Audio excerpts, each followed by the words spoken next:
Namaste friends and my dear students. Introducing myself, Dr. Rushwa, tutor, Department of Pharmacology at Ampisha Government Medical College, Jamnagar, welcomes you all for this e-learning practical session.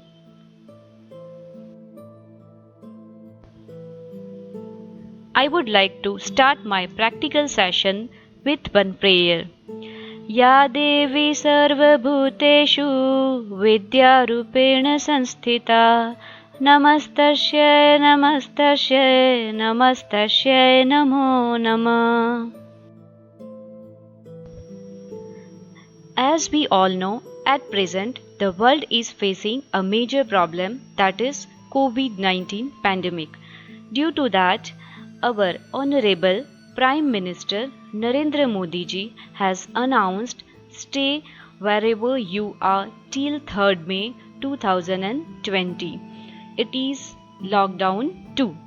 So let us utilize this home stay first to make you safe. Boost your immunity by following Ayush Ministry's guidelines. Spend your precious time with family members. Also, spend some time in entertaining yourself by watching movies, comedy shows, Ramayana, Mahabharata, etc. But more important for you people, my dear students, continue our education part 2. Because due to current situation of COVID-19, no one knows till how long period academic sessions will not be possible. So this is a small approach by e-learning to deliver an educational video on practical anemia for you people wherever you are. Before proceeding to our practical session, I would like to say something. Answers of practical exercises. What we are going to discuss in this session are based on the latest updates or recommendations from textbook or guidelines, but it may vary from time to time. Interpretation of different practical exercises may vary from individual to individual.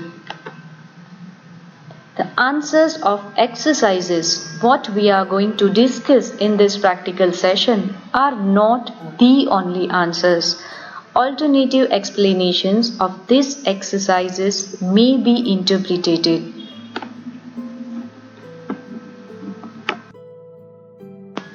Now there is a time of journal work. We are not going in detail theory part of anemia because it has already been covered in your theory classes. So without wasting much time, we will proceed to practical aspect of anemia. So first exercise is answer the following questions.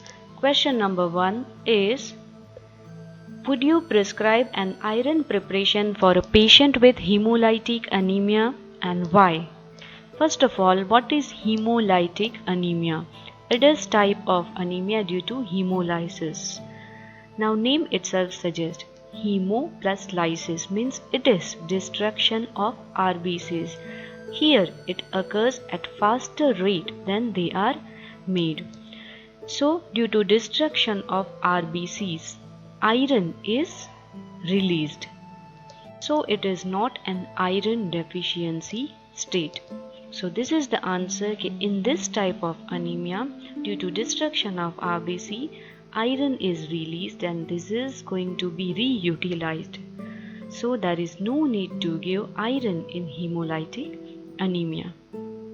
If you give iron here, then it leads to iron overload. So if we want to give treatment here, then definitive treatment depends on type and cause of anemia. But if you want to give symptomatic treatment, then it includes blood transfusion, steroids, or in steroid resistant cases you can give consideration to rituximab or an addition of immunosuppressants like azathioprine or cyclophosphamide. Question number 2. Is iron therapy needed for a patient who is receiving vitamin B12 therapy for pernicious anemia? Now, what is pernicious anemia? It is vitamin B12 deficiency due to deficiency of intrinsic factor of Castell, and due to that oral absorption of vitamin B12 does not occur. So, answer of this question, vitamin B12 means injectable vitamin B12 in pernicious anemia increases erythropoiesis, and due to that there will be increase in iron demand too. So if iron is deficient, response to folic acid and vitamin B12 may not be adequate. So in this case you need to give iron therapy. Question number 3. A patient is prescribed oral iron therapy for anemia. After 3 weeks, there is no change in hemoglobin level. So, what are the possible reasons?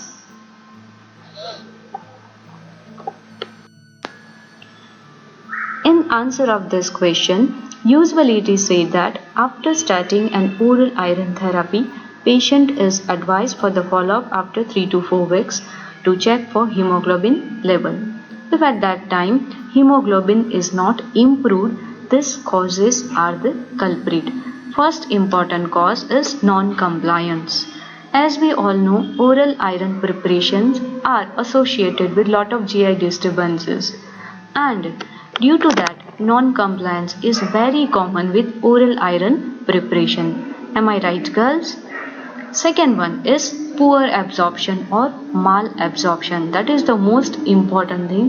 Whenever we prescribe oral iron to patient, at that time we should give advice regarding how to take a drug, which food patient should avoid, or which food patient should continue along with oral iron. Usually an oral iron preparation is taken on empty stomach 1 hour before meal or 2 hours after meal. Then if patient is taking vitamin C or citrated foods along with oral iron therapy, then it is going to increase oral iron absorption. If patient is taking tea, coffee, milk, and dietary fiber, phosphate containing aerated drinks or antacid or acid lowering agent concurrently with oral iron preparation, then it is going to decrease absorption. So most important thing is to give advice regarding its appropriate intake. Another causes are defective erythropoiesis, bone marrow suppression. This thing you will have to keep in mind for not achieving adequate response. Another most important factor is ongoing blood loss. In cases of peptic ulcer, hookworm infestation or piles, here along with the treatment of anemia, the most important thing is you will have to treat the cause first, peptic ulcer, hookworm infestation, by giving appropriate medication, and then treatment of anemia should be continued. These two are our prescription exercises that we are going to discuss in detail later. And another important factor is deficiency of other factors like intrinsic factor, vitamin B12, folic acid, copper, cobalt, pyridoxine, riboflavin, etc. So these are various reasons. Due to that, we cannot achieve adequate hemoglobin response even after starting therapy of oral iron.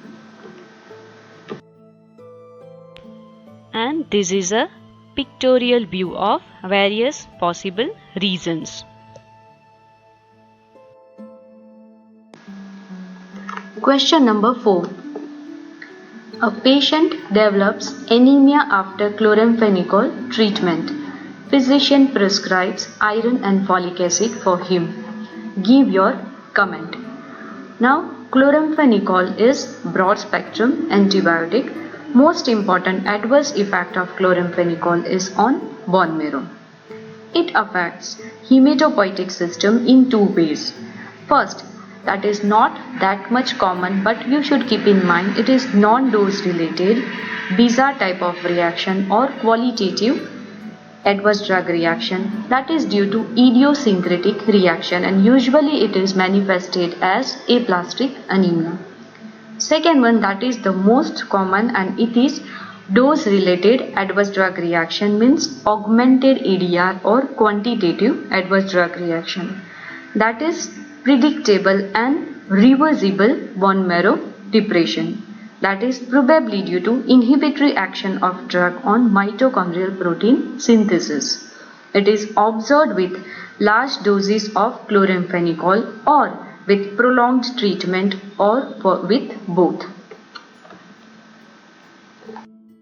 Answer is, first you will have to stop chloramphenicol because it is the culprit here. Here anemia is not due to iron or folic acid deficiency, but anemia is due to adverse drug reaction produced by chloramphenicol, that is bone marrow depression.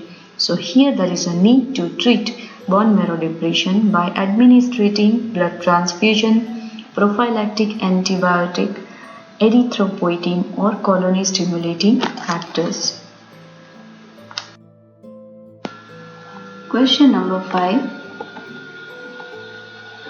A patient is suffering from megaloblastic anemia. How will you treat this patient and justify your answer? Now, megaloblastic anemia is due to deficiency of either B12 or folic acid. In treatment part of megaloblastic anemia, therapy always should be as specific as possible. Although a large number of multivitamin preparations are available, the use of shotgun vitamin therapy in treatment of vitamin B12 deficiency can be dangerous. Sufficient folic acid may be given to result in hematological recovery that can mask continued vitamin B12 deficiency, and it permits neurological damage to develop or progress. So treatment is started with tablet folic acid 5 mg once a day for 1 month. Along with that, injection cyanocobalamin 100 microgram intramuscularly daily for 10 days initially. After 10 days, patient is advised for the follow-up, and further treatment is decided after ruling out the culprit meanwhile. So here it is important to find out the underlying cause and treat accordingly. For example, cause of megaloblastic anemia is pernicious anemia, then the treatment with this B12 therapy should be lifelong. If it is drug induced, then lower the dose of drug or stop the culprit drug.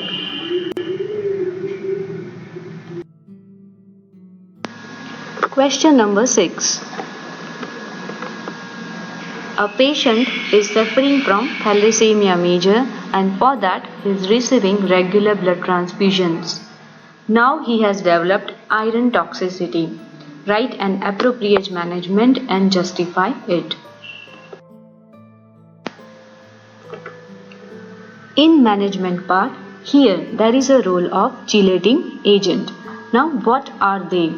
Chelating agents are drugs which complex metallic ions forming ring structure within their molecules, and they are primarily used in heavy metal poisonings.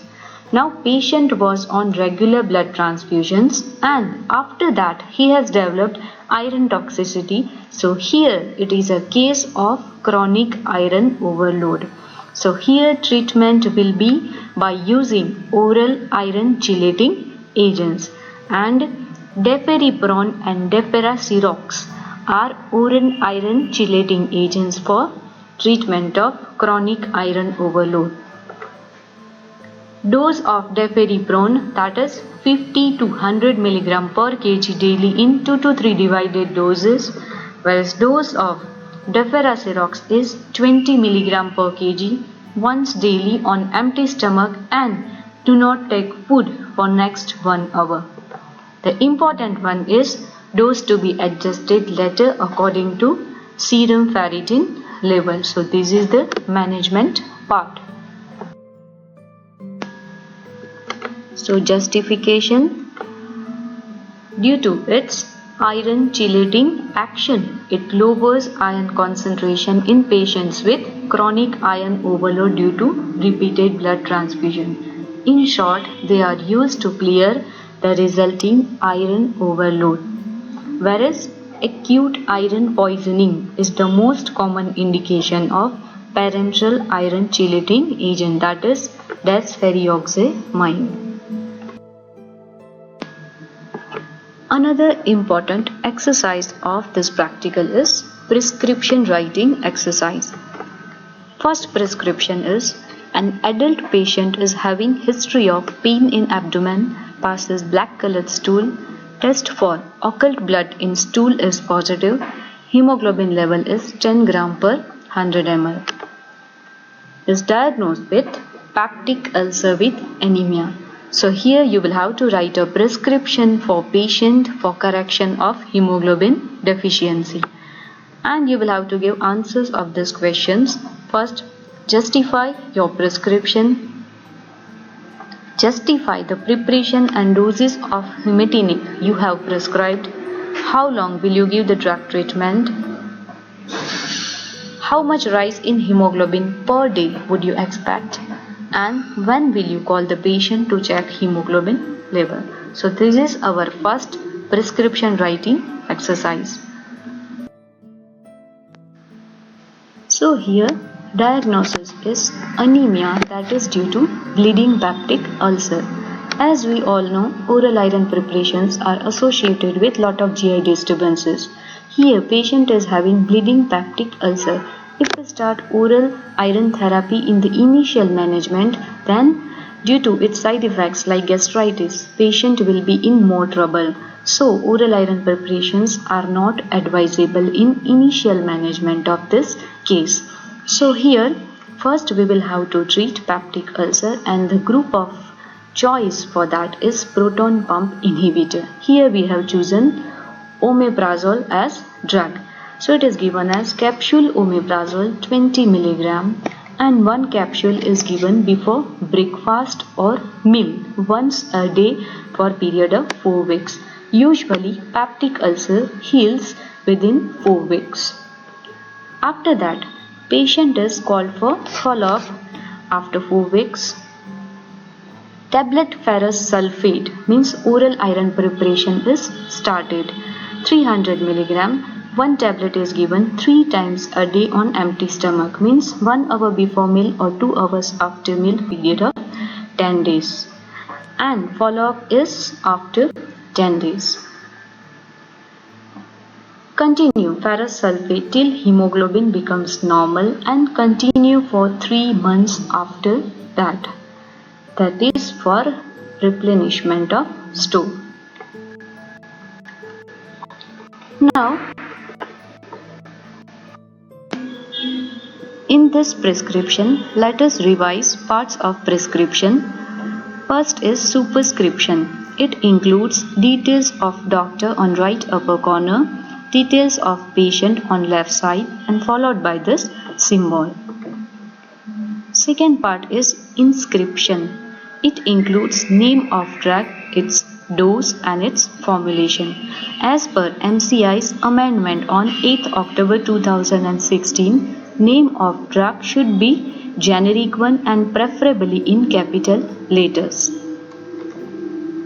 Third part is subscription.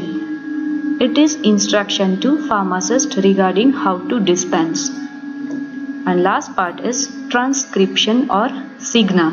It is instruction to patient regarding how to take a drug. And finally there will be signature.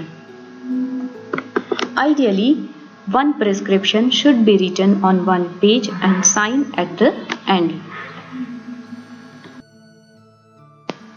First question of this prescription exercise: justify your prescription. That we have already discussed. Omeprazole usually heals peptic ulcer within 4 weeks. After that, oral iron preparation. Here what we have chosen is ferrous sulfate preparation is to be started, because iron preparation can aggravate peptic ulcer or gastritis, so it is avoided in initial management.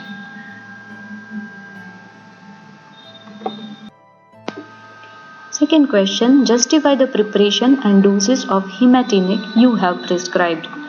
Here we have prescribed ferrous sulfate 300 mg 3 times a day. Now, why this preparation? Ferrous sulfate is associated with less GI disturbances, it is cheaper one, it is having better absorption, and it is going to increase hemoglobin by 0.2 gram% per day. 300 mg 3 times a day means we are going to give a total dose of 900 mg per day. It is going to provide 20% elemental iron, means we are going to get approximate 180 mg of elemental iron, and ideally it is said 200 mg elemental iron daily in 3 divided doses is required to achieve maximum hematopoietic response. This calculation we are going to discuss in next question. Next question, how long will you give the drug treatment? Justify. Treatment should be continued at least 3 to 4 months even after achieving normal hemoglobin level, that is for replenishment of iron store. Rate of iron absorption by intestine will decrease markedly as iron stores are reconstituted. Next question, how much rise in the hemoglobin per day expected? Explain. Answer is 0.2 gram per deciliter per day, an average increment. How it comes? This is the explanation. Ferrous sulfate hydrated salt, here we are giving 300 mg 3 times a day, means total dose is 900 mg per day. It is going to provide 20% of elemental iron, means 180 mg elemental iron. From this, only 15 to 20% is going to be absorbed. If we take approx 70%, then nearly 30 mg of elemental iron is going to be absorbed. This is first equation. Second one, hemoglobin contains 0.33% of iron. It means 0.33 gram iron in 100 gram hemoglobin. If we take 10 gram hemoglobin, then it is 33 milligram. From A and B, if we see, approx 30 milligram elemental iron will form 10 gram hemoglobin. This is going to be formed in whole blood volume of 5 liter, means it will be 2 gram per liter, and so the answer is 0.2 gram per deciliter per day.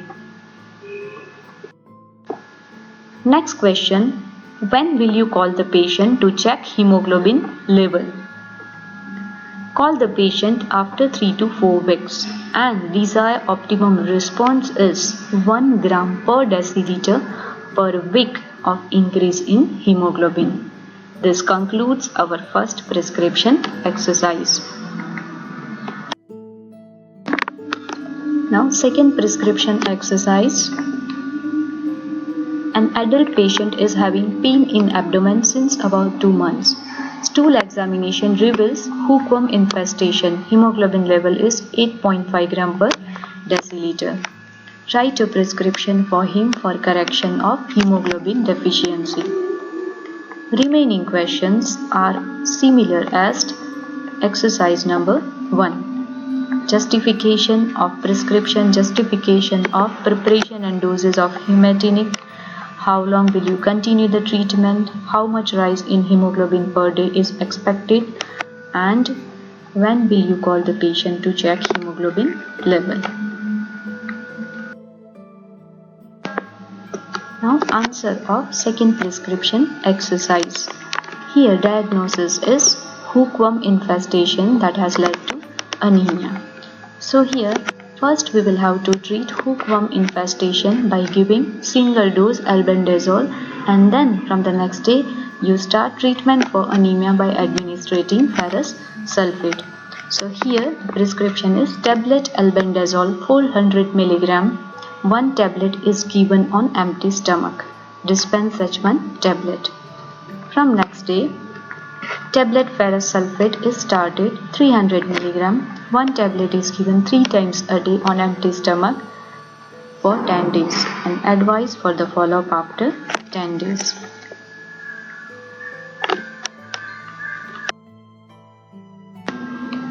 First question of prescription exercise 2, that is justify your prescription. Here albendazole single dose is drug of choice for hookworm infestation. Now why we have chosen albendazole? It is having excellent absorption after oral administration compared to mebendazole. Second, it has advantage of single dose administration over mebendazole, that is given 100 mg twice a day for 3 days. One dose treatment with albendazole has produced cure rate in hookworm infestation which are comparable to 3-day treatment with mebendazole. And albendazole is well tolerated, only GI side effects have been noted. So it is well tolerated compared to mebendazole. So albendazole is preferred in this treatment. Regarding justification of ferrous sulfate in anemia, it is an oral iron preparation that is having lot of advantages like better absorption profile, less GI disturbances and cheaper, so it is justified in case of anemia that we have already discussed in previous exercise. Answers of remaining questions B, C, D and E are similar as we have discussed in prescription exercise 1.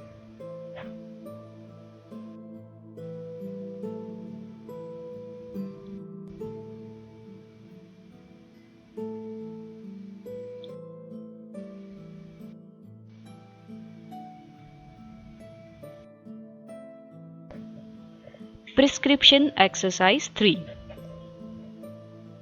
An adult patient weighing 60 kg is having iron deficiency anemia. Hemoglobin level is 8 gram per deciliter. Prescribe parenteral iron therapy for him and how long the therapy will be needed. Students, which are various parenteral iron preparations?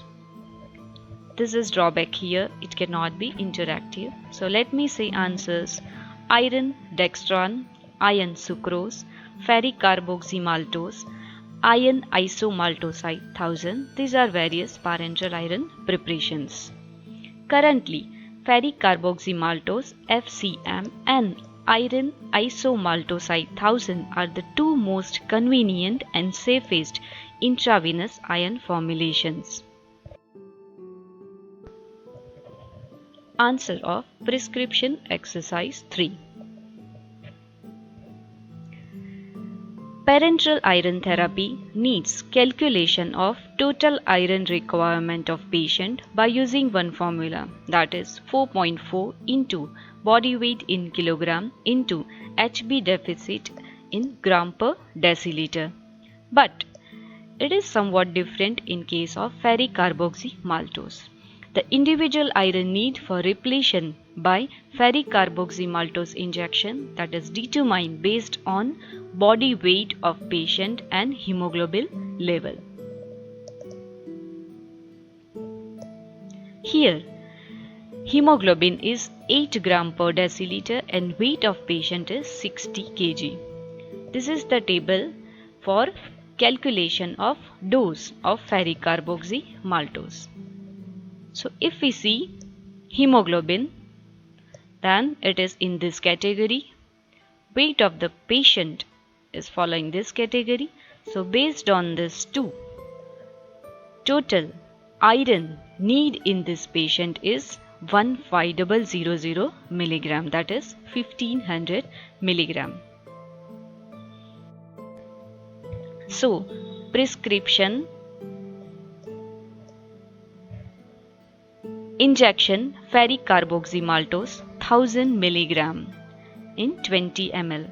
Ferric carboxymaltose is rapidly taken up by reticuloendothelial cells from circulation mainly in bone marrow followed by liver and spleen, and from here iron is released and is delivered to target cells. Dispense such 2 ampoules of 10 ml, that is infused in 100 ml of normal saline intravenously slowly over 15 to 30 minutes.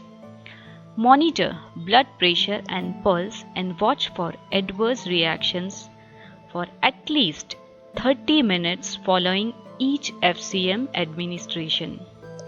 Now remaining 500 mg is given after 1 week. And so total dose is given over 2 weeks. So here therapy will be continued for a period of 2 weeks.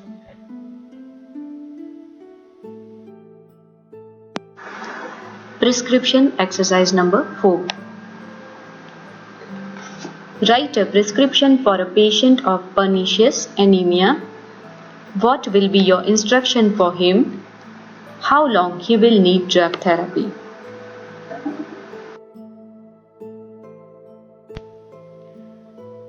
Answer of this question is parenteral vitamin B12 therapy. As we have discussed earlier, pernicious anemia is vitamin B12 deficient state, that is due to deficiency of intrinsic factor of Kestrel, and due to that oral vitamin B12 absorption does not occur. So here treatment will be by using parenteral vitamin B12. Here we are going to use injection cyanocobalamin 100 microgram as intramuscular shot daily for 10 days. Then once a week for 1 month, and then once a month for lifelong. As per one of the reference book, it is said that if patient is having neurological deficit, then after initial management of 10 days, injection cyanocobalamin 100 microgram intramuscular is given as once or twice a week for 6 months, and then once a month for lifelong. Along with that, tablet folic acid 5 mg once a day is prescribed for 1 month, and patient is advised for the follow-up after 1 month. Here it is wise to add folic acid and iron preparation, because reinstitution of brisk hemopoiesis may unmask deficiency of these factors.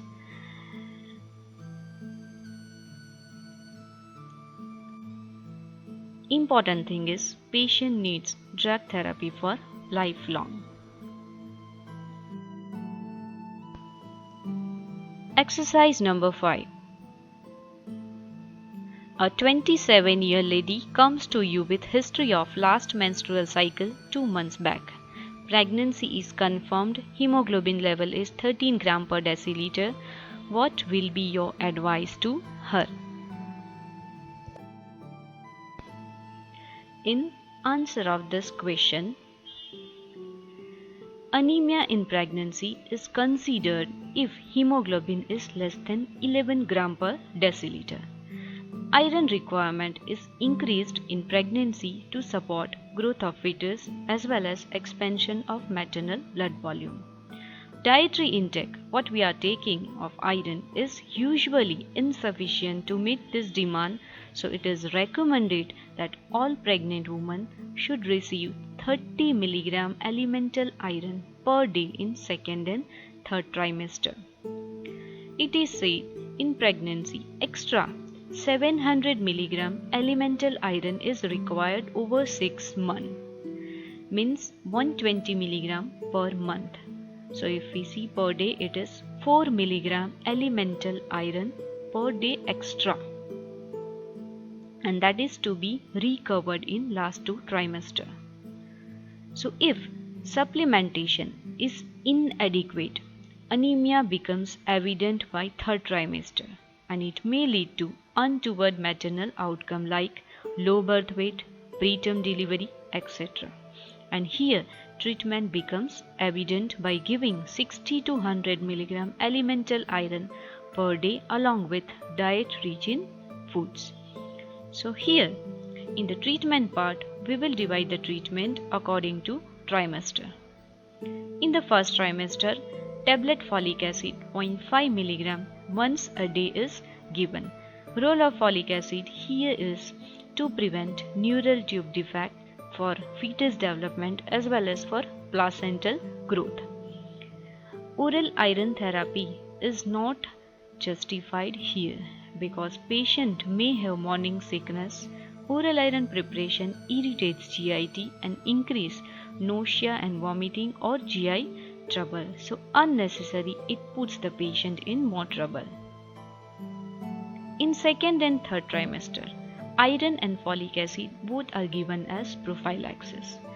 Ferrous sulfate tablet 300 mg is given as once a day and tablet folic acid 0.5 mg daily, that is to be continued during second and third trimester as well as continue during lactation also.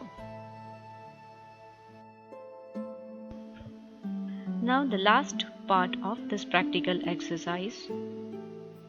Comment on following market preparations. Here you will have to give comment about. First question, are all ingredients indicated in given combination? Adequacy of dosage, and which hematinic would you prefer and why? First market preparation is capsule Fezovit Forte prescribed for prophylaxis of iron deficiency anemia. Capsule Fezovit Forte contains ferrous fumarate 300 mg, folic acid 1.5 mg, vitamin B12 15 microgram, vitamin C 150 mg, 1 capsule daily. If we see answer here, first justification. For prophylaxis of iron deficiency anemia, there is no need to give folic acid, vitamin B12 and vitamin C. Therefore, all ingredients are not required. Unnecessarily, it is going to increase the cost of therapy and side effects too. So the combination is not justified for given situation. Adequacy of dose, ferrous fumarate is not adequate. So what is your preference for this situation? Is tablet ferrous sulfate 300 mg daily. Initially you continue for 1 month, advise the patient for the follow-up after 1 month and you continue treatment further. Why ferrous sulfate is preferred over ferrous fumarate? That we have already discussed, because it is cheaper one, better GI absorption and it is well tolerated. It is going to increase hemoglobin 0.2 gram per deciliter per day. Why to waste money on ferrous fumarate if we have better alternative, cheaper alternative like ferrous sulfate is available?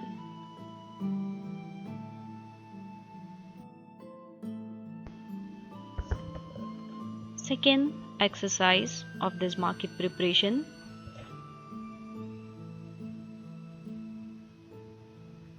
Fapol prescribed for an anemic pregnant woman. It contains dried ferrous sulfate 150 mg in time release form, folic acid 0.5 mg, 1 capsule twice a day is advised for 1 month. Now answer. First question regarding justification. Ferrous sulfate in time release preparation is not justified because it is more expensive and it is not rational, because as we know iron is mainly absorbed from upper GIT, whereas this sustained release preparation it is going to act on lower GIT. Regarding justification of folic acid, yes, it is justified to prevent neural tube defects as well as it is required for placental growth and for fetus development. Second question regarding adequacy of dose. Ferrous sulfate dose is not adequate. Folic acid dose here what is prescribed is adequate. So what will be your advice for this condition? Tablet ferrous sulfate 300 mg you can prescribe once or twice a day. Tablet folic acid 0.5 mg per day. ABO2 treatment should be taken in second and third trimester and continue during lactation part 2. In first trimester, only folic acid should be taken, that we have already discussed in previous exercise. It concludes my practical session. These are my references.